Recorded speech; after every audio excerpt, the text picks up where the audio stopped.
tumabi muna kayo at huwag kayong sumunod. Opo, ma'am. Sobrang kuripot talaga ni Master. Ni Singkong Duling man ay di ako binigyan bago bumaba ng bundok.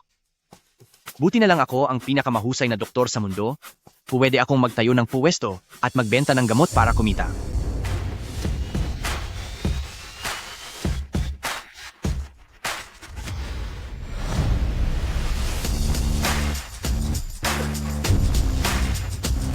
Lolo, maayos po ba kayo?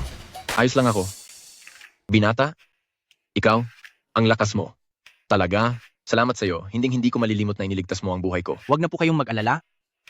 Maliit na bagay lang yon. Lolo, ang mahalaga, ligtas kayo.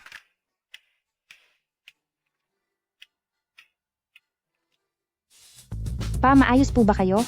Sabi ko na po sa inyong huwag basta-basta lumabas. Ako na ang susundo sa inyo. Maayos ako.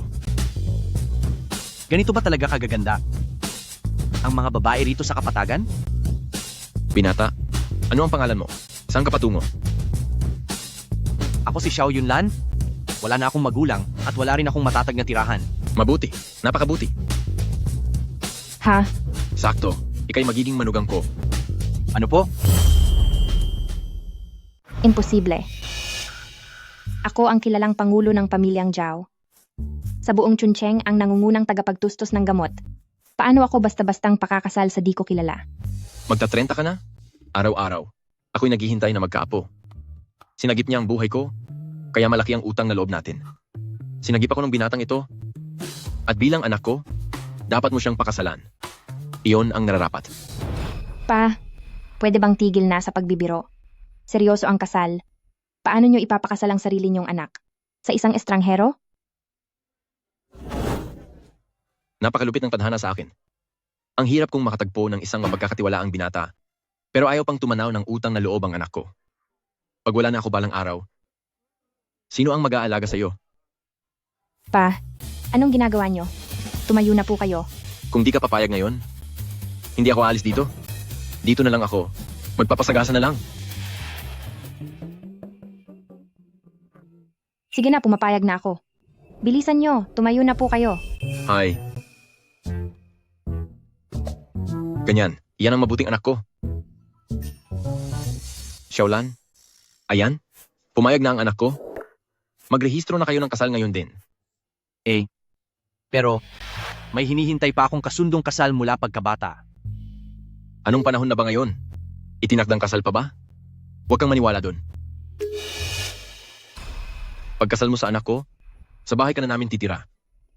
Wala kang matitirhan ngayon at ulila ka na. Kaya sa amin ka na kumain. Hindi mo na kailangang magpalaboy-laboy. Di ba't maganda yon? Pinababa ako ng guro ko mula bundok para magsanay. Kaya talagang ang kailangan ko ng tirahan. At maganda rin siya. Mukhang panalo rin ang pagpapakasal. Sige, susunod ako sa inyo. Tanda.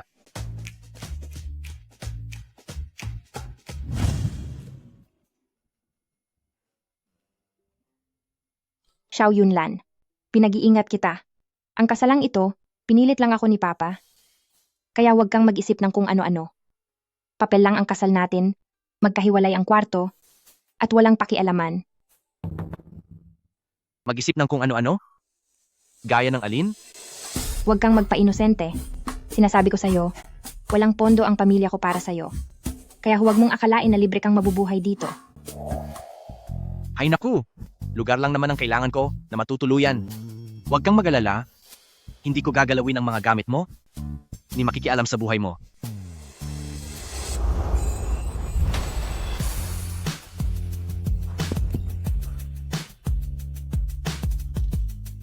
Pamilyar ang balat na ito sa akin. Tila nakita ko na ito dati.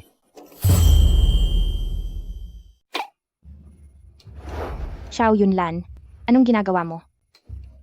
Ako kaya ang nagligtas sa'yo. Ni hindi ka man lang nagpasalamat sa akin, tapos inaakusahan mo pa ako. Itigil mo na ang pagpapanggap. Pagkatapos mong makinabang, hindi iyan uubra sa akin.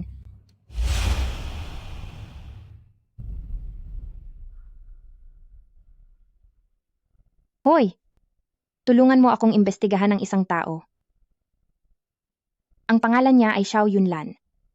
Kakababa lang niya mula sa bundok. at wala na siyang magulang. Kailangan ko ang lahat ng detalye tungkol sa kanya. Kung maaari, iyong pinakadetalyadong ulat. Sure. Ay, anong... Shh. Ang sinasabi mo, tawagin mo akong Papa. Sige po. Papa, mayroon po ba kayong may re-recommendang lugar para makapagtrabaho ako? Malakas akong lalaki. Hindi naman pwedeng palaasa lang ako rito, di ba? Kaya kong gawin kahit ano. Magwalis. O kahit anong utos. Kahit ano po, ayos lang. Hindi tiyak kung saan nanggaling ang taong ito. Baka naman niligtas niya lang si Papa dahil may masama siyang balak. Mas mabuti pang ilagay siya sa isang lugar na malapit sa aking paningin para mabantayan at kapag lumabas ang totoong kulay niya, makikipagdiborsyo agad ako. Tamang-tama. Ang klinika nating Ching Feng ay naghahanap ng tagawalis. Doon ka na magtrabaho. Siguro wala kang tutol doon? Trabahong pinili ng misis ko. Lubos po akong nagpapasalamat. Kung ganoon, halika na. Miss Zhao, Kailangang tahimik sa loob ng klinika. Naiintindihan ba?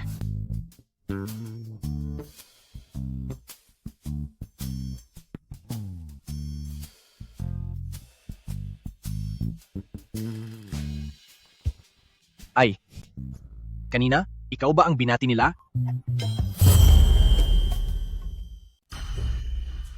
Paano mangyayari yon? Hindi naman ako ang curator. Bakit kailangan pa akong batiin? Siya ang curator. Ganoon ba? Oo nga pala. Sa susunod na medical clinic, huwag mong ipapakita ang relasyon natin. Malinaw? Sige. Magsisimula na akong magtrabaho. Punta ka na sa storage room, magpalit ka ng damit, tapos diretso ka sa trabaho. Sige po. Huwag kang tamad.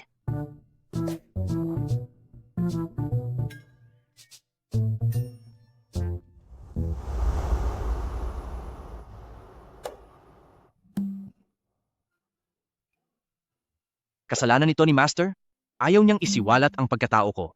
Kapag nalaman ng kapwa kong disipulo na ang pinakamahusay na disipulo ng sekta ay nandito sa maliit na medical clinic na ito bilang janitor, siguradong pagtatawanan nila ako ng todo.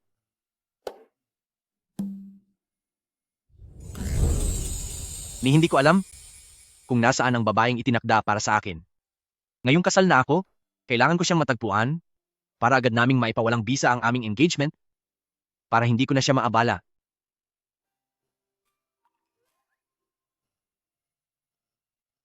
Pinakamabisa ang langis ng binhi ng abaka.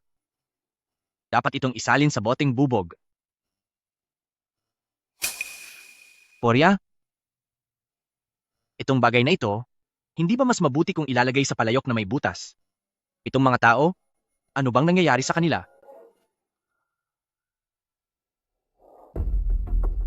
Mukhang marami kang alam sa larangang ito. Sa mga hindi nakakakilala sa'yo, baka isipin pa nila na isang dalubhasang doktor ka. Mukhang ang dami mong alam, ha? Sa mga hindi pa nakakakilala sa'yo, iisiping na dalubhasa ka sa Chinese medicine. Ikaw pala. Nasabi ko lang yon. Kuro-kuro lang po.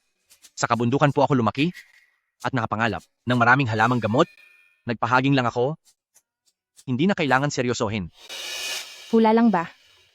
Ang taong walang alam ay kailanmay di malalaman kung paano pag-ibahin ang mga halamang gamot batay sa bisa at katangian ng mga ito. Ako pa rin ang asawa mo sa mata ng batas? Kung ganyan mo ako, pagdududahan, hindi ba iyon masakit sa damdamin? Huwag na huwag mong banggitin ang salitang asawa. Hindi lugar ang klinika para sa iyong panliligaw. Maglinis ka na roon dali. Kapag naabutan pa kitang nagpapetics dito, tiyak kong ipapabawas ko sa tagapamahala ang sahod mo. Master, sanay kayo ang maging saksi? Hindi ko isiniwalat na disipulo ako ng Tianyan sect. President Zhao, Siya nga pala, Uncle Lee. Mula ngayon dito sa klinika. Isa lang akong karaniwang tauhan. Huwag na huwag mo akong tatawaging President Zhao. opo. Ikaw ang tagapamahala rito. Malinaw ba? Huwag po kayong mag-alala, President Zhao. Ang inyong bilin ay ipararating ko sa lahat ng mag-aaral at sa iba pang doktor Hinding-hindi po namin ilalantad ang inyong pagkakakilanlan.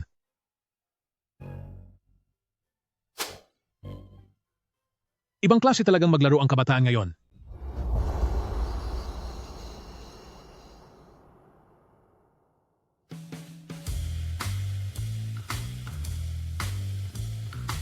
Para lang maitago ang pagkatao mo, naghanap ka pa ng ganitong kalumang lugar? Ni hindi man lang kasing laki ng banyo natin. Ay, Papa, patawad sa abala. Ginagawa ko rin ito para subukin siya, di ba? Isipin mo na lang, isa itong karanasan sa hirap. Pa, napakalaki po ng bahay na ito. Gustong-gusto ko to. Ha? Sa anong klaseng tagpi-tagping lugar? Aka ba nakatira noon? Hindi naman ganun kabulok. Ngunit, paminsan-minsan tumutulo ang bubong. At kung minsan, may bitak pa ang lupa. Yung bahay ng Tianyan sect, ilang beses ko na itong pinaayos at pinatagpi. Ganun ba kahirap? Tingnan mo ang ginawa mo. Itong batang si Yunlan, siguradong wala siyang masamang balak. Hindi naman po kami kapos. Basta may sapat akong pagkain at damit, masaya na ako. Anak, sa pagkakataong ito, sobra ka na. Papa, mapanlin lang po ang anyo ng tao. Isipin ninyo, yung mga lalaking lumapit sa akin noon, hindi ba't ang gusto lang nila ay ang pera ng pamilyang Zhao? Sa madaling sabi, kailangan ko pa rin siyang suriing mabuti ulit.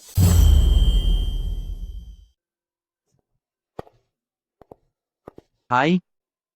Matulog ka sa kama, ako naman sa sahig. Mananatili lang ako sa lugar ko, at hindi kita gagambalain. Buti naman at naintindihan mo. Ikaw, anong ginagawa mo? Mag-asawa na tayo. Sa palagay mo, anong gagawin ko? Huwag mo akong hawak-hawakan. Kapag inulit mo pa yan, ako. Punta lang ako sa kusina para uminom ng tubig. Huwag kang mag-isip kung ano-ano.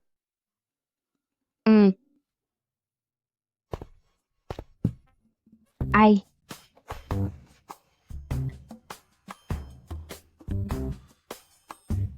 Ano bang tinititigan mo? Umalis ka na. Opo,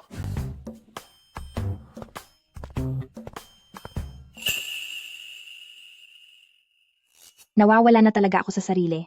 Muntik na akong madala sa lalaking yon.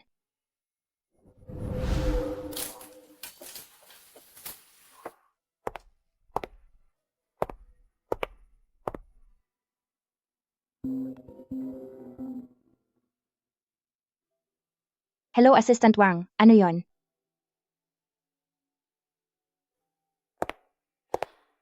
Tungkol sa proyekto, i-report mo na lang sa phone ko. Ang mga pinakabagong detalye ng proyekto, ipadala mo via email diretso sa phone ko. Sige. Ano? Anong gagawin mo? Ano bang ginagawa mo? Hindi mo ba nakikitang may kausap ako sa telepono? Huwag kang mang-abala. may narinig ako kanina. Tungkol ba iyon sa datos ng kumpanya? Iyon ay datos ng klinika. Trabahong iniatas iyon sa akin ng curator. Isang taga-bundok na tulad mo, hindi naman iyon mauunawaan. Ganun ba? Oo nga pala. Heto, talagang ginawa ko ito para panggamot sa mga pasa at sugat. Sobrang epektibo nito. Gusto mo bang subukan? Huwag na. Hindi naman ako nasugatan. Para saan pa yan?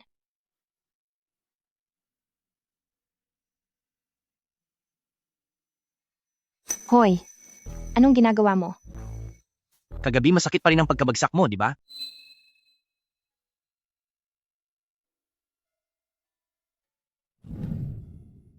Tingnan mo, ayos na. Totoo nga. Itong pamahid mo ay sobrang husay. Nung nasa bundok pa ako, mahilig akong gumawa ng ganitong mga bagay. Kung gusto mo, ibibigay ko na lahat ito sa'yo. Hindi ko pwedeng tanggapin iyan ng libre. Huwag kang mag-alala. Babayaran talaga kita ng maayos na presyo niyan. Hindi na kailangan.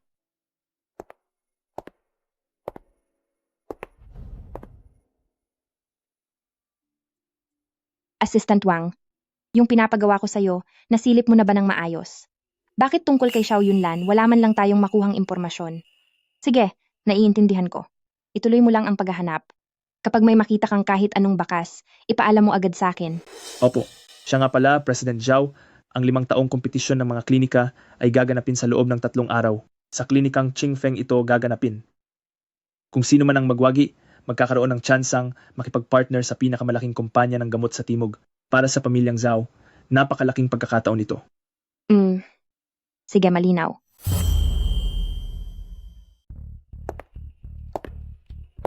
Ito, anong ginagawa mo rito?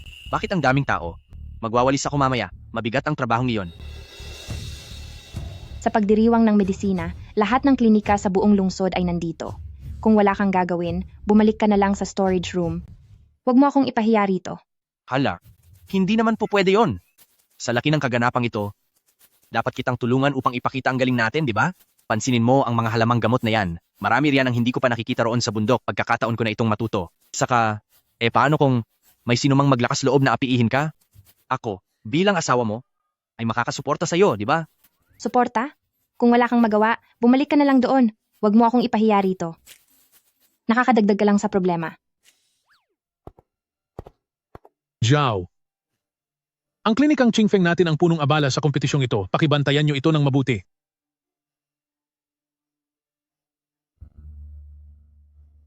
Sige. Hi! Sa kompetisyong ito, mayroon pang peking gamot. Talaga naman. Anong tinitingnan mo diyan? Kumuha ka ng walis at linisin mo kaagad ang lugar na pagdarausan. Opo, sige po.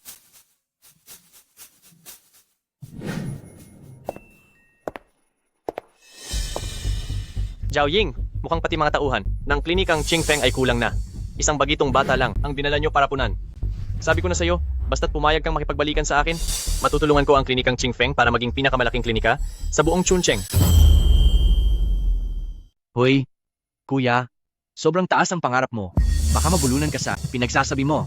At isa pa, hinirang ako ni Xiao Ying na tagapangasiwa ng mga halamang gamot para bantayan ang mga to at tingnan kung may problema. Halimbawa, yang peking ginseng sa likod mo, kung gagamitin mo yan sa labanan, tiyak na sisira yan sa pangalan ng Tongbao Medical Clinic. Kalokohan yan. Isa akong bihasang manggagamot at itong mga ginseng ako mismo ang pumili. Paanong magkakamali pa to? Katulad ng honeysuckle na yan. Maitim na ang mga pollen nito. Kitang-kitang nasobrahan sa init sa pagpapatuyo, kaya naman, naubos ang mga sustansya nito. Di hamak na mas pangit kumpara sa mga nasa likod ng klinikang Qingfeng na simpleng ibinibilad lang namin. Humanda ka bata. Magkakaalaman tayo mamaya sa labanan. Sige po.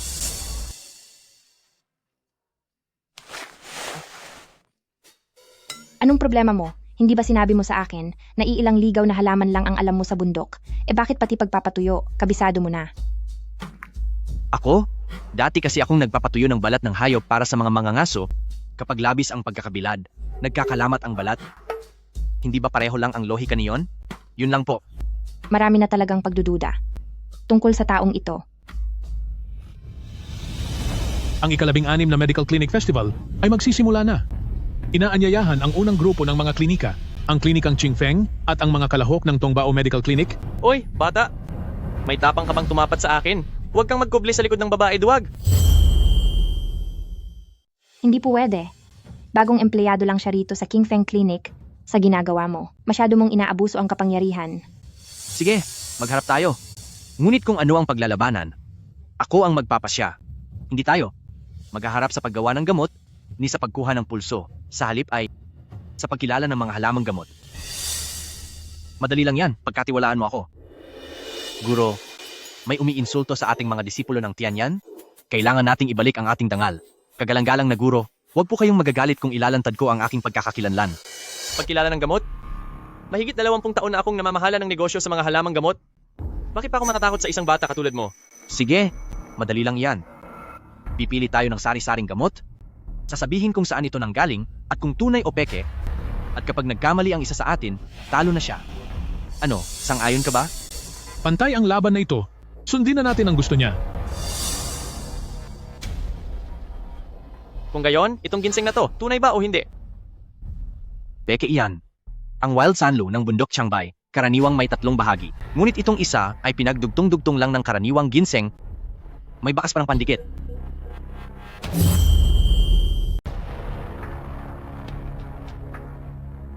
Talaga bang peke ito? Paano naman itong isa?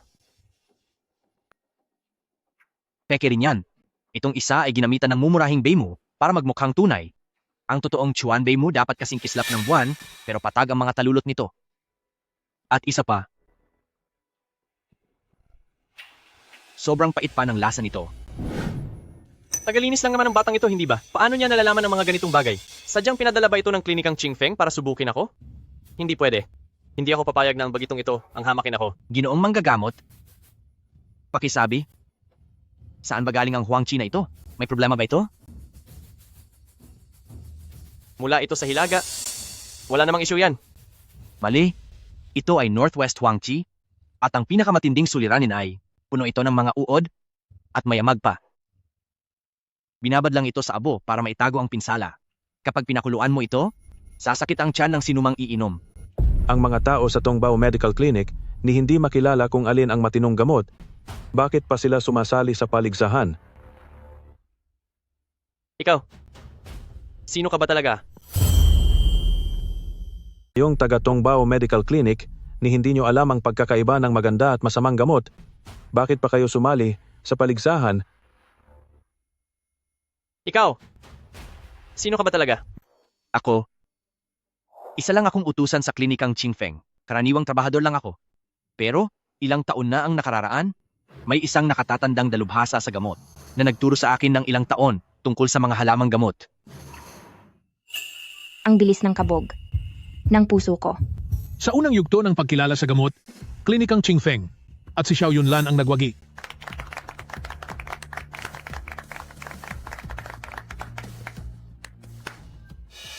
Hoy, bata. Tinamaan ka lang ng swerte. Huwag kang sobrang mayabang. Zhao Ying, huwag mong akalaing maluloko mo ako sa payak mong estratehiyang yan. Pinalad lang kayo ngayon. Pero huwag niyong akalaing tatalunin niyo pa kami.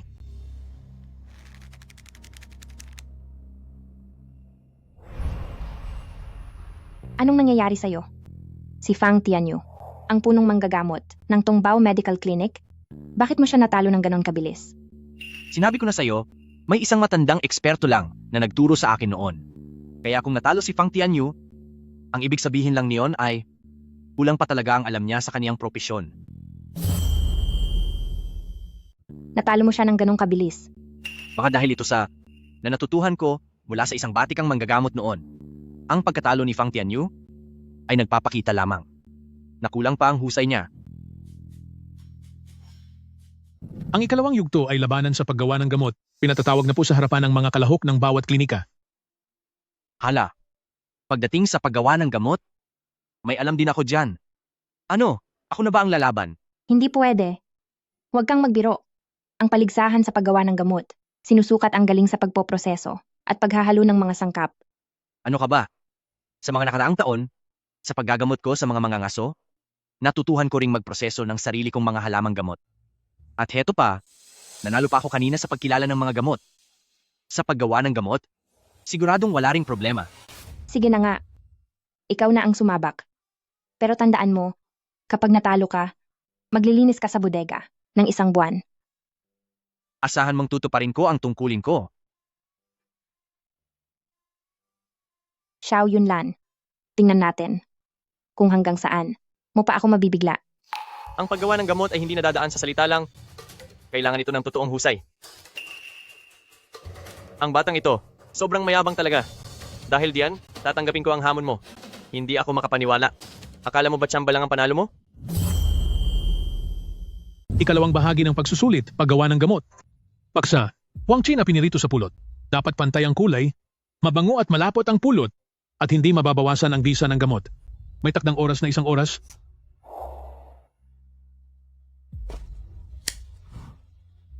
Maaari na kayong magsimula.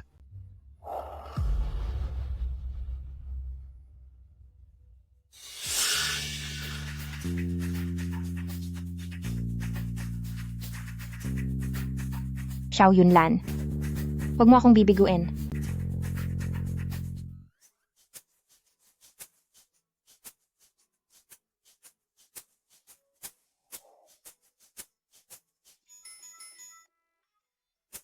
Bata, sa paghahanda ng honey fried Huangqi, bakit ka nagdadagdag ng kung ano-ano?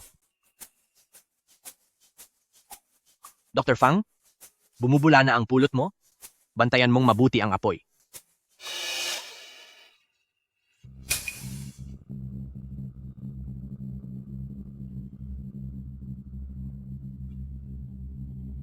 Tapos na ang oras.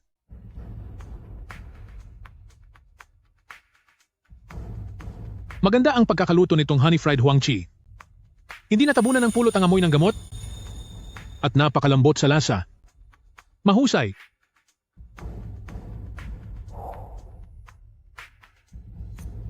Nasunog ang pulot dito?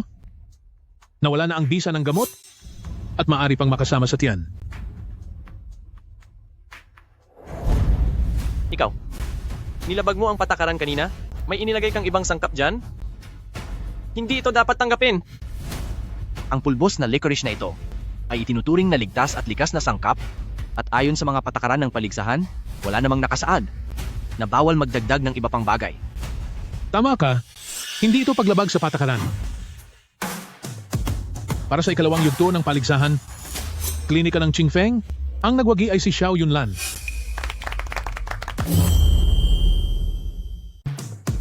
Para sa pangalawang laban, klinika ng Qingfeng, nanalo si Xiao Yunlan.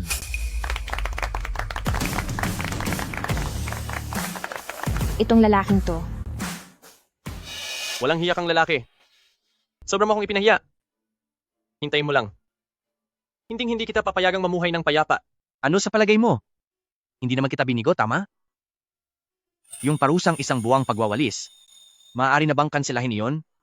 sige na, mahusay ka na. Pero, yung licorice powder na gamot, saan mo ba talaga kinuha yon? Tuwing umaga, habang nagwawalis ako sa likod ng bahay, nakikita ko yung pinapatuyo mong licorice powder, kaya kumuha ako ng kaunti at dinurog ko. Inisip ko kasi, baka sakaling magamit ko to. Xiao Yunlan, isa ka talagang natatanging talento. Bakit ka pa nagtatrabaho sa klinika ng Qingfeng bilang tagapaglinis?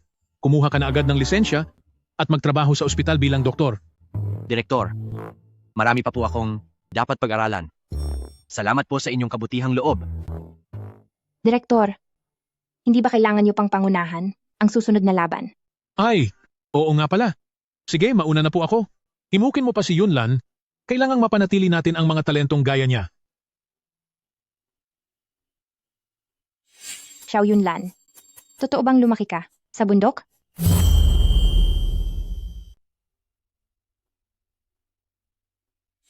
Xiao Yunlan, totoo bang sa bundok ka lumaki?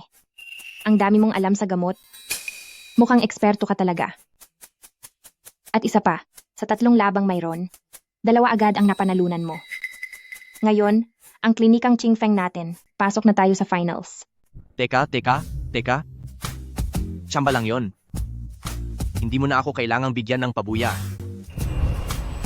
Sino bang nagsabing bibigyan kita? Hoy! Hintayin mo ko.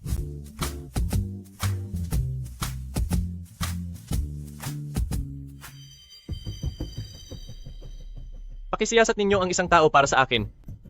Gusto ko ang buong impormasyon tungkol sa kanya. At saka, maghanda kayo ng ilang tao. Xiao Yunlan? Hindi magtatagal ang ligaya mo. Pa, kumusta po kayo? Masakit na naman ba ang likod ninyo? Dadalhin ko na po kayo sa ospital ngayon din. Ay, Ayos lang ako, anak. Huwag ka nang mag-alala. Sandali lang. masakit po ba ulit ang likod ninyo? Dadalhin ko na po kayo sa ospital ngayon. Pa, maayos naman ako. Huwag kang mag-alala. Sandali lang. Hayaan niyo munang masilip ko.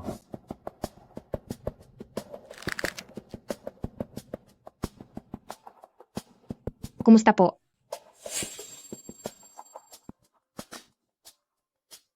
Kaya mo ba talaga? Kung talagang hindi mo kaya, itutuloy ko na siyang isugod. Bunga ito ng maraming taon, ng sobrang pagtatrabaho, at ang kirot ay dahil sa pilay na ito? Pero kaya ko muna itong pahupain. Totoo? Totoo ba yan? Huwag kang magyabang kung hindi mo kaya. Magtiwala ka sa akin. Palagi akong may bitbit na gamot para sa pilay. Gusto mo bang subukan ko? Hayaan mong si Yunlan ang sumubok. Naniniwala ako na hindi siya nagsisinungaling.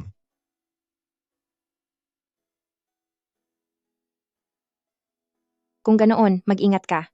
Kung may mangyaring masama kay Papa, itigil mo agad at itatakbo ko siya kaagad sa ospital. Sige.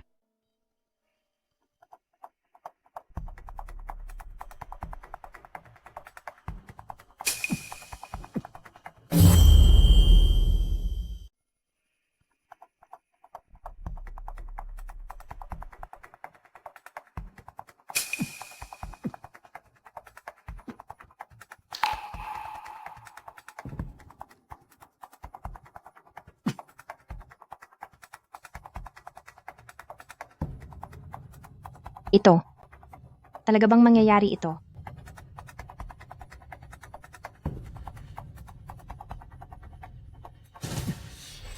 Huwag kang mag-alala. Sa loob ng ilang minuto lang, gagaling na si Papa, makakatiyak ka na sa loob ng 6 na buwan ay hindi na ito babalik. Pagkatapos, patuloy mong ipahid ang gamot na ibibigay ko, wala pang kalahating buwan, tuluyan na itong mawawala. Bakit sobra kang pinapawisan?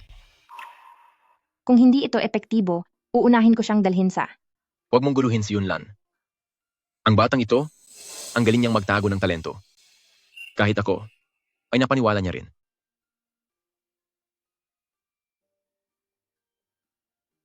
Ha? Papa, magaling na po kayo.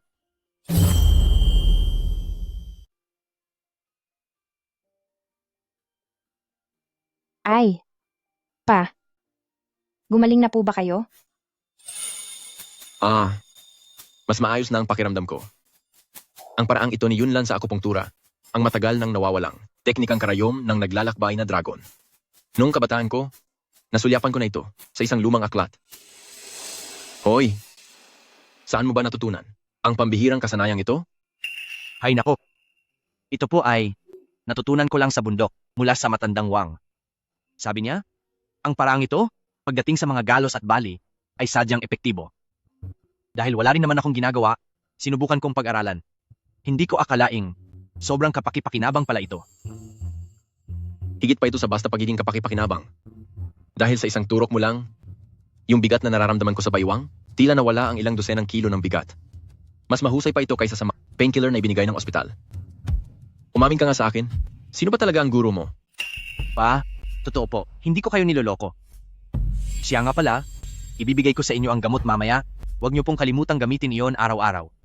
Bago pa lumipas ang 15 araw, ang gamot na iyon ay tiyak na magpapagaling sa inyo.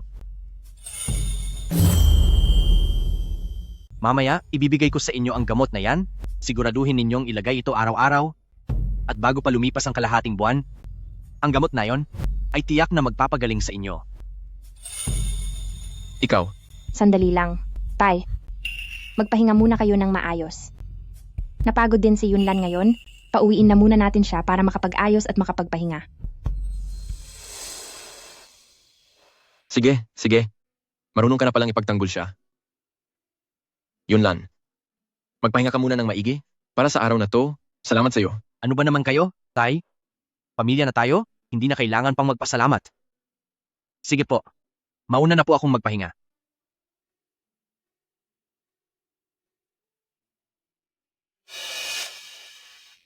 Iha? Nagugustuhan mo na ba siya?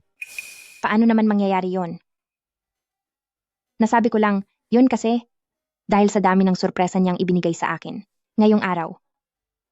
Isipin mo, isang taong taga-bundok lang, hindi lang niya napawi ang pananakit ng likod ninyo, kundi, sa paligsahan sa klinika kanina, tinalo pa niya si Fang Tianyu ng Tongbao Clinic. Ano? Sa paligsahan sa klinika kanina, si Xiao Yunlan ba ang lumaban? Talagang natalo ang Fang Tianyu ng Tongbao Medical Clinic. Ano? Sa paligsahan sa ospital ngayong araw, si Xiao Yunlan pala ang lumaban. Opo, Sobrang galing talaga ng kabataang iyan. Si Xiao Yunlan, hindi siya pangkaraniwan. Pakitunguhan mo siya ng maayos. Ang ating pamilyang Zhao ay labis na nangangailangan sa kanya. pa. Kailan ko ba siya inapi? Huwag na po kayong labis mag-alala. Gabi na rin po, magpahinga na po kayo. Sige po. Sige.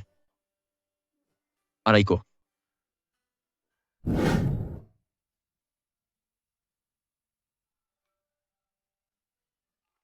Hello? Asistente Wang? I-upload mo ang video ng paligsahan ngayong araw sa klinika.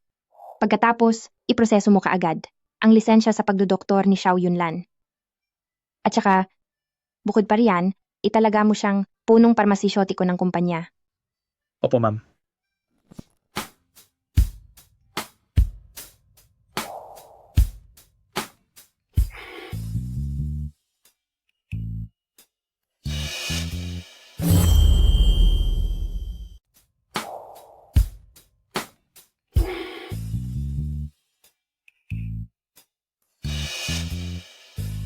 Baka naman, dahil sa kagwapuhan ko, kaya ka na humaling? Xiao Yunlan, ilan pa bang lihim ang tinatago mo?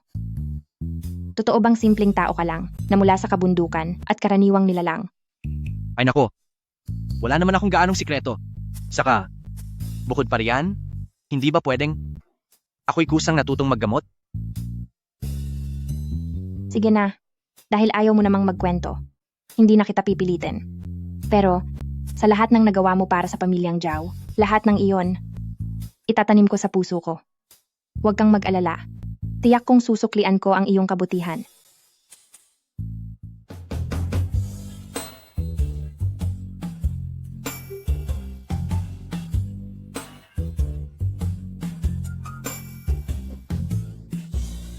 Susuklian ako?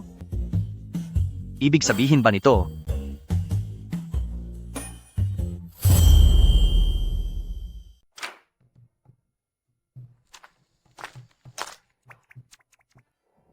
Ikaw, may problema ba ang mga mata mo?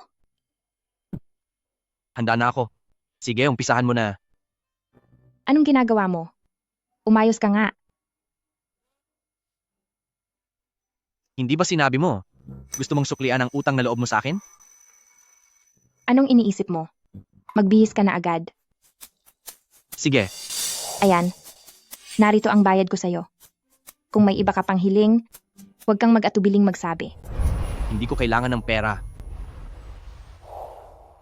Ang nais ko sana ay matulungan mo akong mahanap ang may-ari nitong kahong-kahoy. Hindi ka pani-paniwala. Tila tadhana na pareho pa kayo ng apelyido, Miss Zhao. Itong kahon, hindi ko pa ito kailanman nakita. Wala itong kaugnayan sa akin. Ngunit huwag kang mag-alala. Dahil nangako ako sa'yo, gagawin ko ang lahat para matulungan kang mahanap ang may-ari nito. Sige.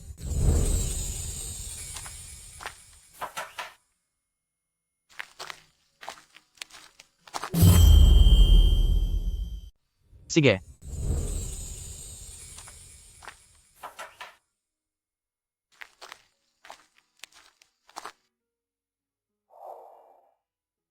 Ngayon, matulog ka na ng mahimbing.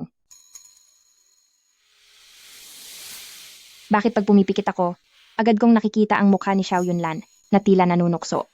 Nagkatotoo na kaya ang sabi ni Papa na gusto ko na nga siya?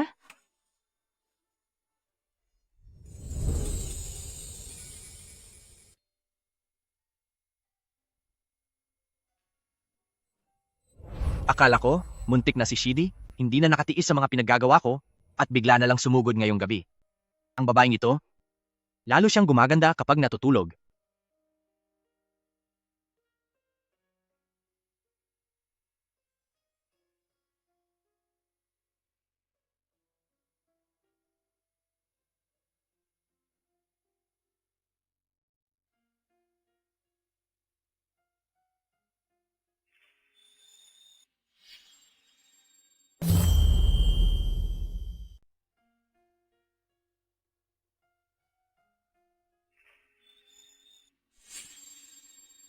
Hawak mo ang kamay ko, ikaw ang may gawa niyan.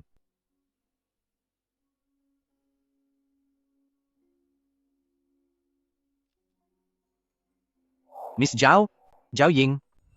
Ay, bakit di ko ito naisip noon? Ah, kaya pala, ikaw pala ang matagal ko nang hinahanap. Babaeng ipinagkasundo sa akin.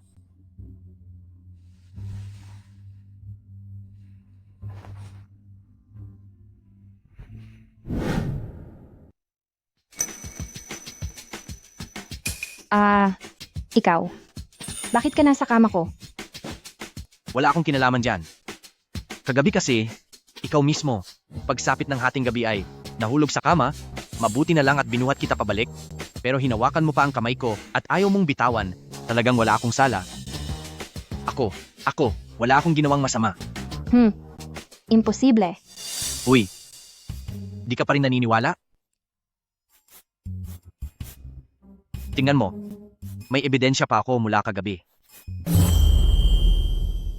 Uy, ayaw mo talagang maniwala. Tingnan mo, may pruweba pa ako mula kagabi. Ikaw.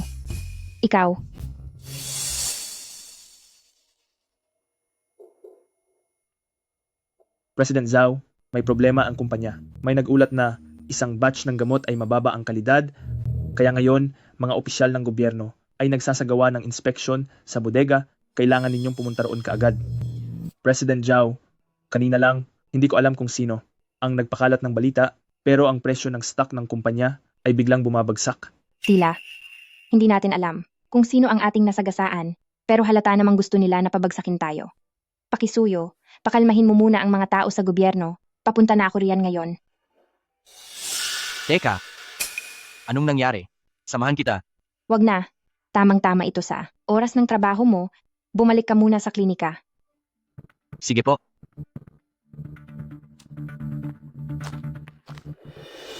Pangalawang araw pa lang ng paligsahan sa klinika, itong klinikang Qingfeng ay naging dahilan ng pagkamatay ng isang tao. Ang malas talaga.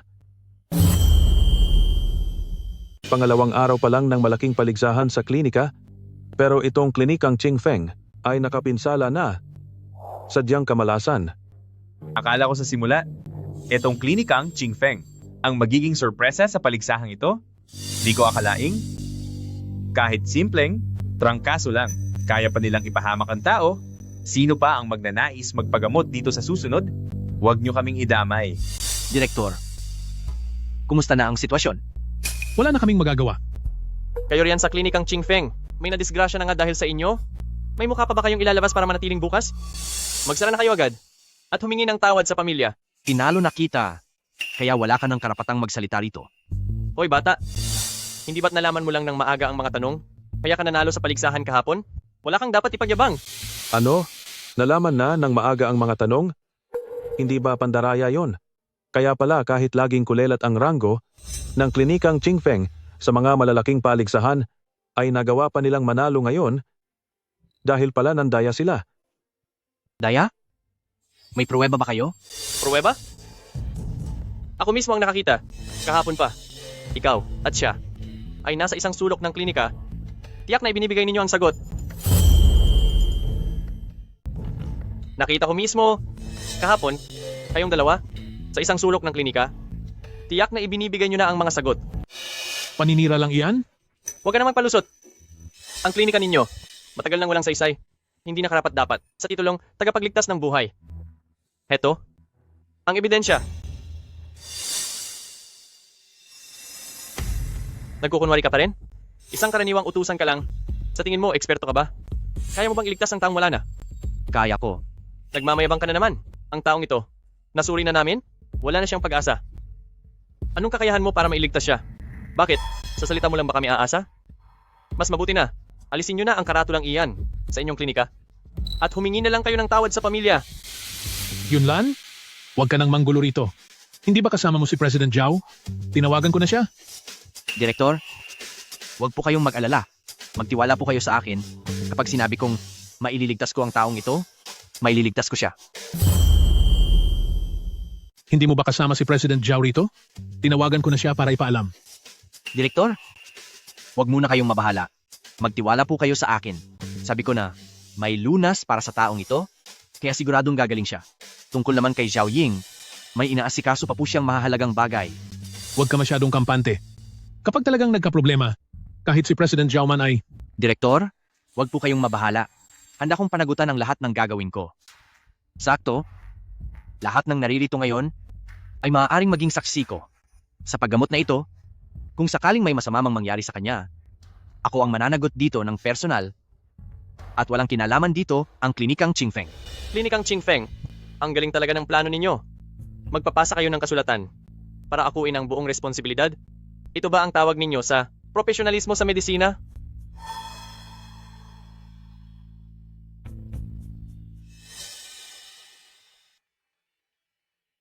hindi ba ito? Ang matagal nang nawawalang gintong lumilipad na karayom? Sabi sa balita, kaya nitong magpanumbalik ng buhay. Kahit ang pasyente ay halos wala ng hininga, ay kaya pa rin mailigtas muli mula sa kapahamakan. Imposible. Ni minsan ay wala yang nakasulat kahit saan. Tiyak nagmamayabang lang siya gamit ang kanyang mapanlinlang na mga pakulo. Hindi pwede. Tiyak na hindi pwede yan. Sigurado akong nagpapapansin lang siya gamit ang kanyang tusong taktika. Sa totoo lang, lahat ay mabubunyag din.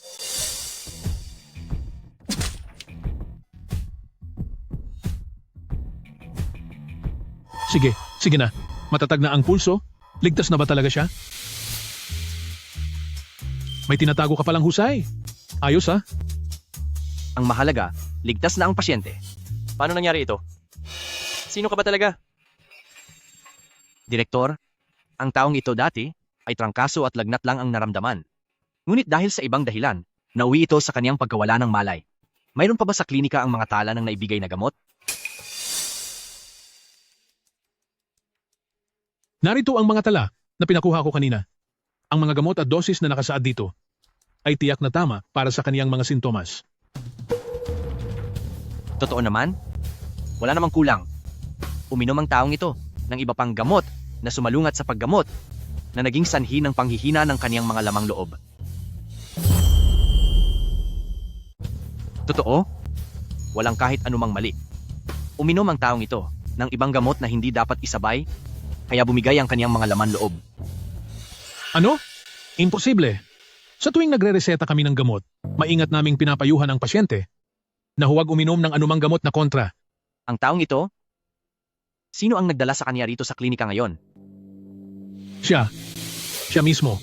Mr. Fang, hindi basta iinom ang isang karaniwang tao ng ganyang karaming pampalamig na gamot ng sabay. Maaari ko bang itanong, sa kanya ba nanggaling ang lahat ng gamot na ito? Anong ibig mong sabihin? Pinagdududahan mo ba ako? Nagkataon lang na napadaan ako at dinala ko siya rito dahil sa malasakit ko. Bakit mo ako sinisisi nang walang ebidensya? Mr. Fang, wala pa naman akong sinasabi. Bakit parang umaamin ka na? At saka, sigurado ka bang nagkataon ka lang napadaan? Kung ganoon, paliwanag mo, bakit may bakas ng gamot sa kaniyang damit na Hanshuishi powder ng botika ng Tongbao? Itong bagay na ito? Pamilyar ka naman siguro rito, Master Fang?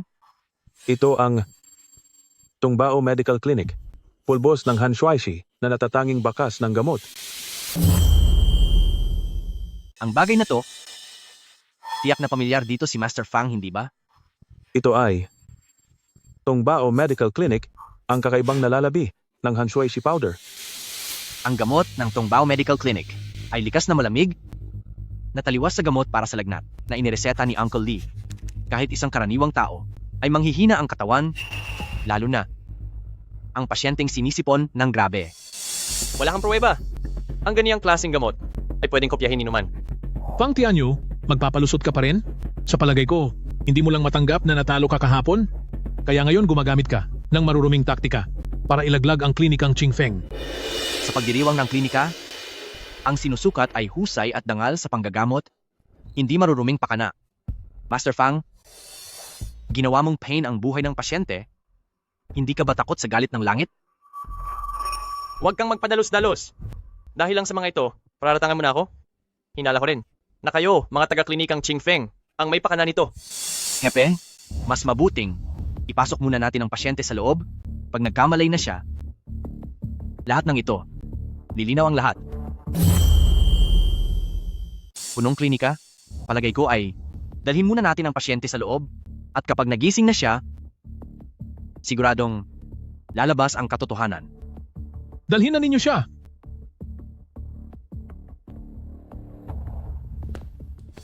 Fang Tianyu, hindi ka welcome sa klinikang Qingfeng. Pakiusap, umalis ka na ngayon din. Isa ka lang hamak na manggagamot. Wala kang karapatang palayasin ako. At saka, hindi pa tapos ang pagdiriwang ng klinika.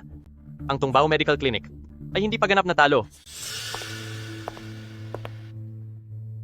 Uncle Lee, maayos lang ba kayo? Ayos lang po, ayos lang. Mabuti na lang at tumulong si Yunlan, kaya naging matatag ang kondisyon ng pasyente. President Zhao, President Zhao, ako dapat ang sisihin dito? Dahil sa labis kong pagmamadali, nalaman tuloy nila kung sino ka. Ako ay, Uncle Lee, sige na. Wala. Akong balak itago ito sa iyo. naiintindihan ko, makatuwiran naman ang iyong dahilan. Ang iyong mga problema ba? Ayos na ba lahat? Hindi ko sinadyang itago ito sa iyo. Naiintindihan ko? May dahilan ng lahat. Ang mga problema mo, naayos na ba lahat? Ikaw ba ang nagsuplong sa kumpanya ko? Anong sinasabi mo? Hindi kita maintindihan. Palihim mong isinuplong sa ahensya ng gamot ang kumpanya ko na naging dahilan kung bakit ang mga kasosyo ng kumpanya ko ay paisa-isang nagkansela ng kontrata at bumagsak ang aming stocks. Sa ganyang klaseng karumihan, maliban sa'yo, wala nang ibang gagawa niyan. Zhao Ying? Akala mo ba? Isa kang napakagandang babae. Kaya gagawin ko yon para sa'yo? Huwag kang sobrang bilib sa sarili mo. Ang Zhao Pharmaceutical mo ay biglang lumawak sa napakaikling panahon. Sa loob niyan, maraming nakatagong maruruming gawain na di ko na kailangang ilahad pa. Baka nga, may ibang galit sa'yo at sila ang nagsuplong sa inyo. Pinagdududahan mo ba ako? May pruweba ka ba? Pruweba?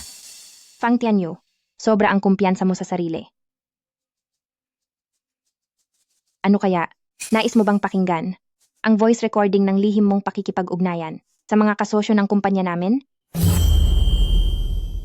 Sobrang taas yata ng tingin mo sa sarili mo. Eh ano ngayon? Gusto mo bang marinig ang voice recording ng palihim mong pakikipag-ugnayan sa mga partner ng kumpanya namin? Akala mo siguro sobrang linis ng ginawa mo, pero ang totoo, may naiwan ka pa ring ebidensya. Ang mga matatandang ito, nakuhang mag-record pa talaga. Nagkamali ba ako?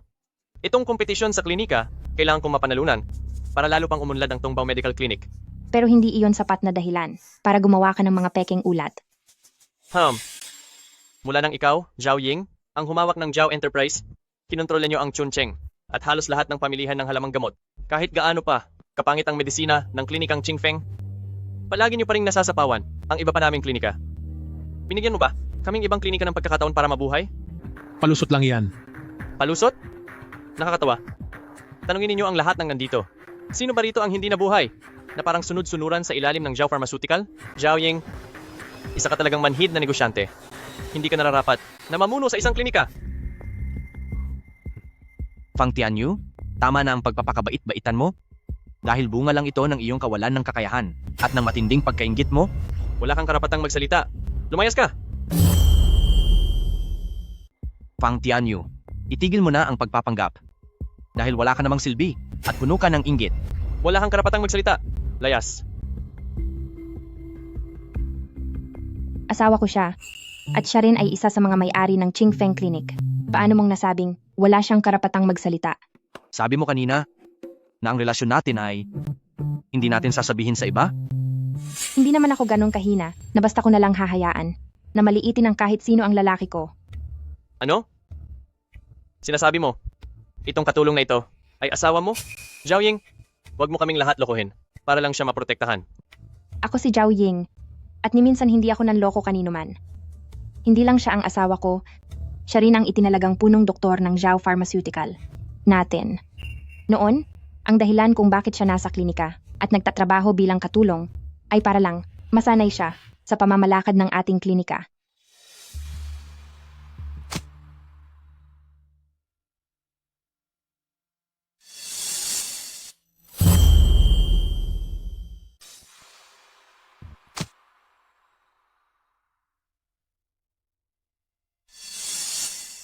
Sa loob ng sandaling oras lang, ang dami na niyang nagawa. Ganito pala ang pakiramdam na pinapahalagahan. Ginoong Fang, sa puntong ito, tigilan mo na ito, baka mapahiya ka lang. Pumalis ka na. Gusto mo ba akong sumuko? Hindi. Kapag nakaharap ko na, ang manager ng kumpanya ng gamot sa South, yang mumunting Zhao Pharmaceutical, isang salita ko lang, madali na yang malulugi. Hintayin nyo, magmamakaawa pa kayo sa akin. Hoy,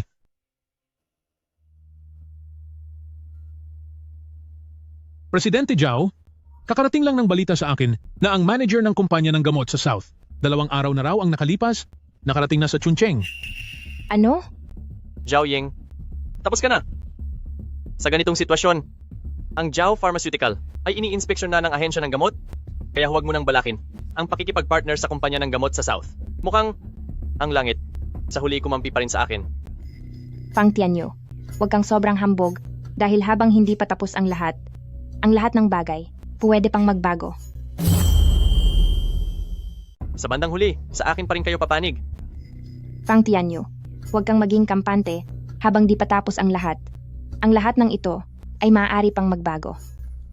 Tama. Huwag kang mag-alala, Zhao Pharmaceutical. Siguradong walang mangyayaring masama sa kanya. Kung hindi na talaga uubra, babalik ako sa Tianyan sect. Para humingi ng tulong kay Master, hindi siguro papayag.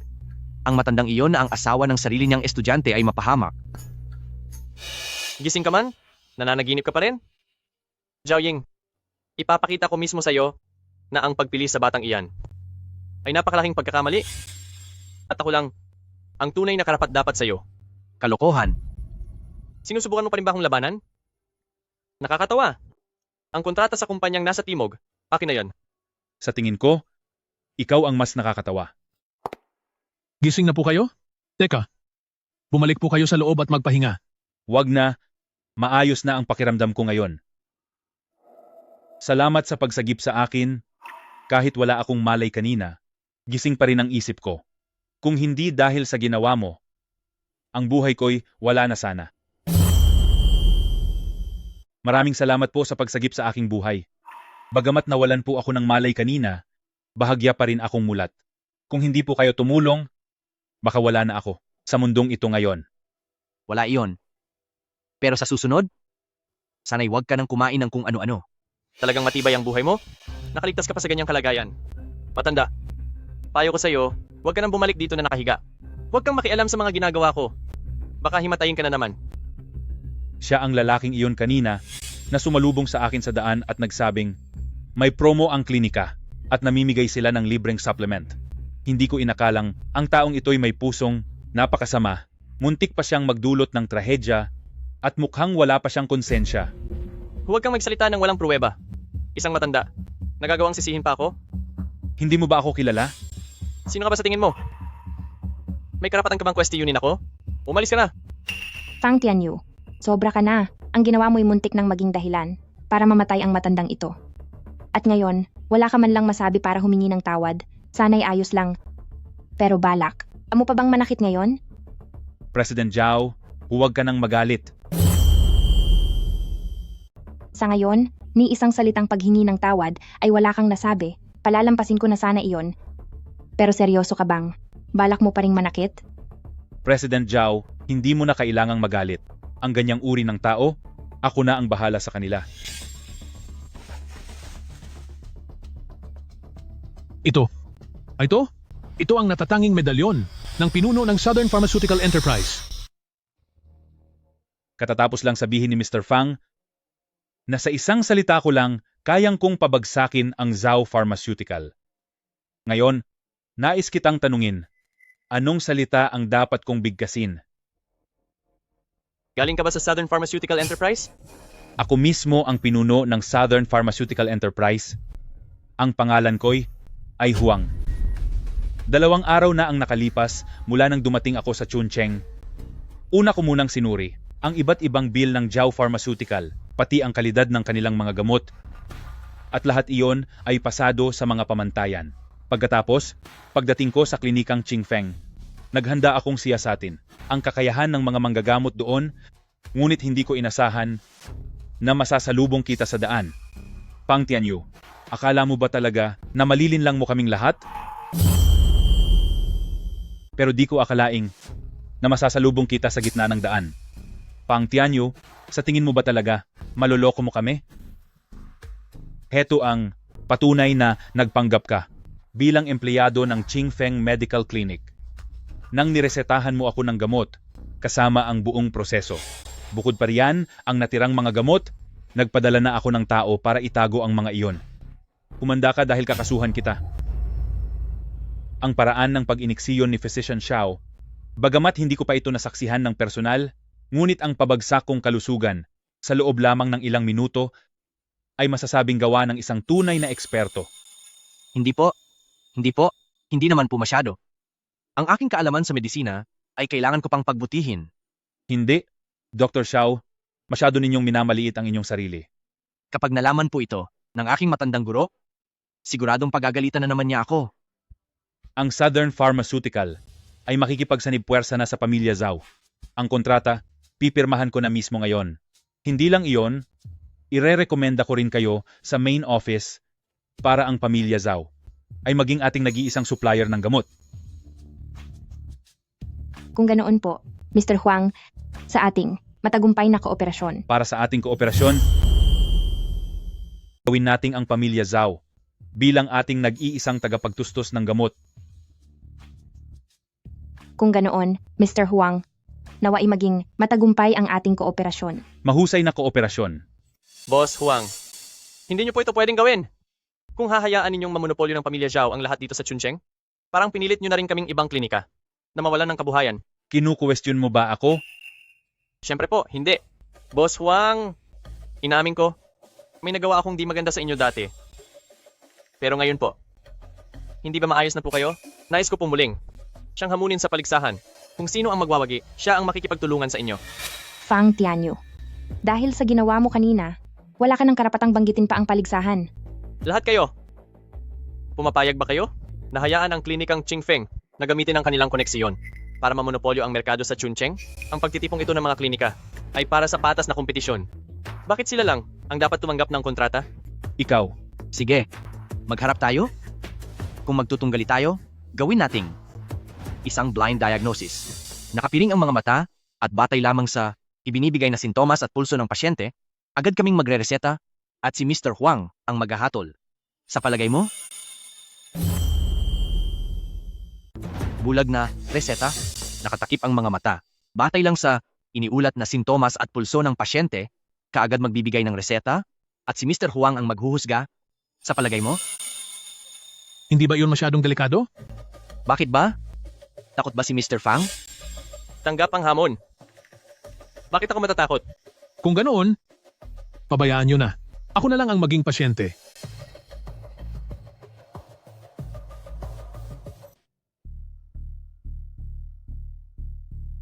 Ang taong ito, madalas siyang makararamdam ng matulin na tibok ng puso at laging pinagpapawisan tuwing gabi. Mga palatandaan ito ng kakulangan sa heart yen, kaya kailangan gumamit ng Tianwang Bushindan na bahagyang binago. Dalian mo na. Hinihintay ko lang na aminin mong talo ka na. Fang Tianyu, huwag kang magyabang ng sobra. Akala mo ba talaga ngayon na panalo ka na? Bakit hindi ba? Tayo kasing mga doktor, pinakamahalaga sa atin ang karanasan. Ang dami ng pasyenteng naalagaan ko ay mas marami pa kaysa sa kaning nakain niya. Konting tanong lang. Alam ko na kaagad ang lagay ng pasyente. Pinakamahalaga ang karanasan. Mas marami na ang pasyenteng napagaling ko kaysa sa kaning nakain niya. Kailangan lang ng agarang konsultasyon para matukoy ang kalagayan ng pasyente, di tulad ng isang bata pang walang muwang tulad niya. Sige, tingnan na lang natin kung ano ang mangyayari. Naniniwala ako sa'yo. Naniniwala rin ako sa sarili ko. Sa mga nakalipas na araw, palagi mo bang nararamdamang sumisikip ang dibdib mo? At minsan ba'y humihilab ito? Lalo na kapag madaling araw, mas lumalala ang sakit. Opo. Ikaw, bata ka. Talagang napakahusay mo.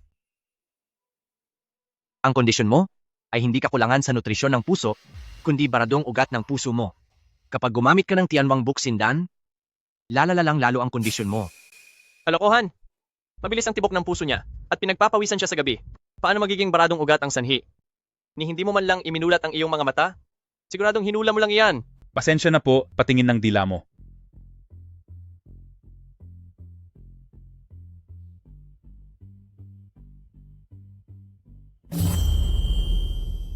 Pakiusap, ipakita mo ang iyong dila.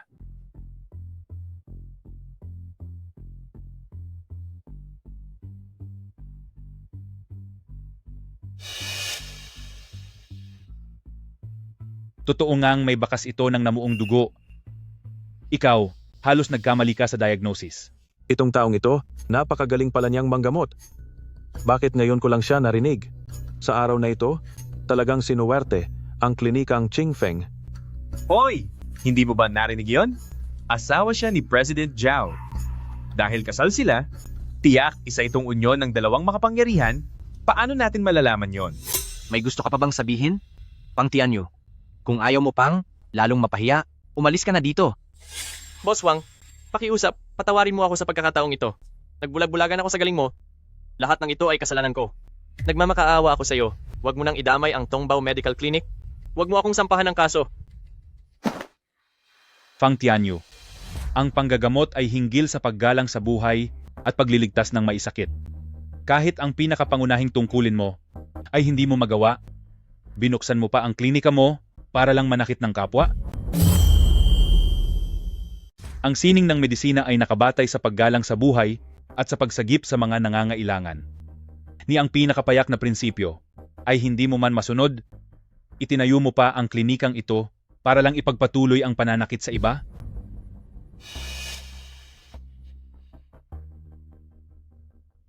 Ginoong Huang, maraming salamat po sa inyo ngayon.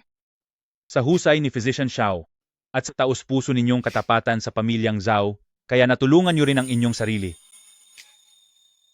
Presidente Zhao, Physician Xiao, ngayon tiyak na ang klinikang Qingfeng ay maipagmamalaki na.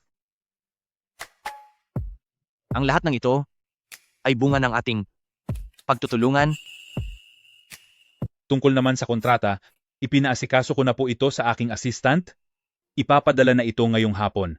Zhao Pharmaceutical, Physician Xiao, maaari po bang malaman kung handa kayong magsilbi bilang special consultant ng Southern Pharmaceutical Enterprise? Nais po naming humiling ng inyong regular na paggabay para sa aming pangkat ng mga doktor.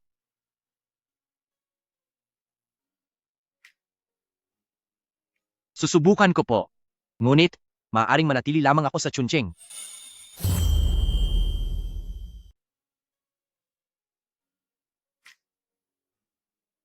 Kung gayon, susubukan ko.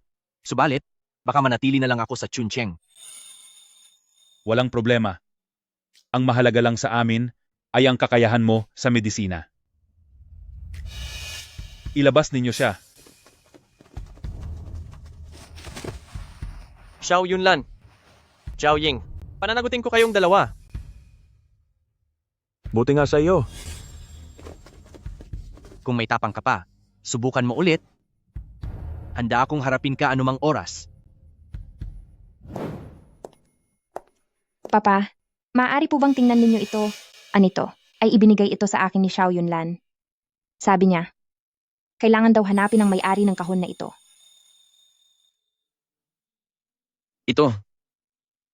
Ito ay.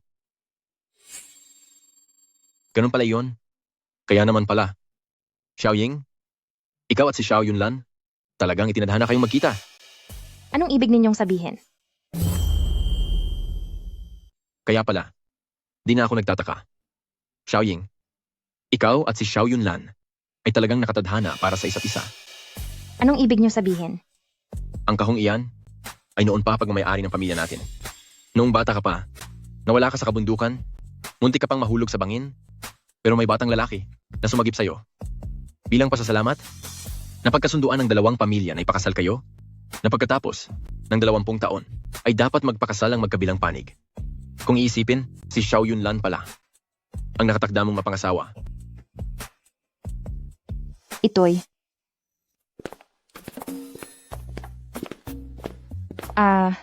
Oo nga pala. Tungkol doon sa pinapahanap nyo, na babae. May balita na ako. Totoo ba? Nasaan siya? Hindi pa sigurado. Pero, wala ka bang ibang gustong sabihin sa akin? Ano pa ba ang sasabihin ko? Siya nga pala. Balak ni Boss Wang na magtayo sa Chuncheng ng mas malaking pabrika ng gamot at gagawin niya akong tagapamahala roon. Anong sasabihin ko? Tama. Boss Wang may planong magtayo sa Chuncheng ng mas malaking pabrika ng gamot at ako ang gagawing tagapamahala. Sa hinaharap, mananatili na ako sa Chuncheng? Sapat na ba iyon?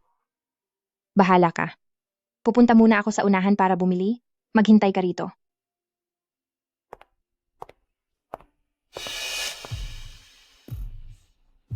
Huwag ka nang magtago. Lumabas ka na. Xiao Yunlan, sinabi ko sa iyo na pagbabayarin kita. Sa araw na to, gagawin ko ang lahat para tuluyang lumpuhin ang mga kamay mo. Para hindi ka na makapanggamot kailanman. Bago ka pumunta rito, hindi ka man lang nagtanong tungkol sa akin? Talaga bang gusto mo akong parusahan? Nakakatawa ka. Tigilan mo na ang pagsasalita.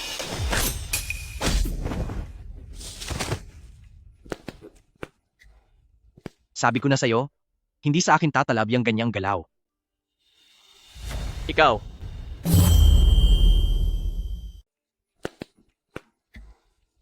Sinasabi ko na sa'yo, hindi uubra ang paraang yan sa akin. Ikaw, sino ka ba talaga? Hindi mahalaga kung sino ako, pero ikaw, pangtian nyo, dapat ka nang maparusahan.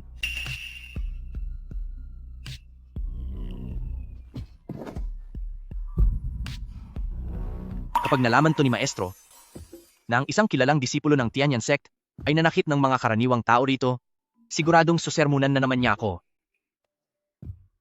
Disipulo ng Tianyan sect? Mahal ko, bakit ka nagbalik?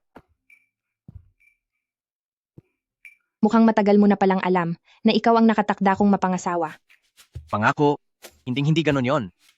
Noong araw ding iyon, noong magkasama tayong natulog sa kama, nakita ko ang iyong balat mo, doon ko lang nakumpirma kung sino ka. Siguraduhin mo lang na di mo ako niloloko. Siyempre naman, tinuruan ako ni Maestro na dapat laging sumunod sa asawa at mananatili sa iyong tabi.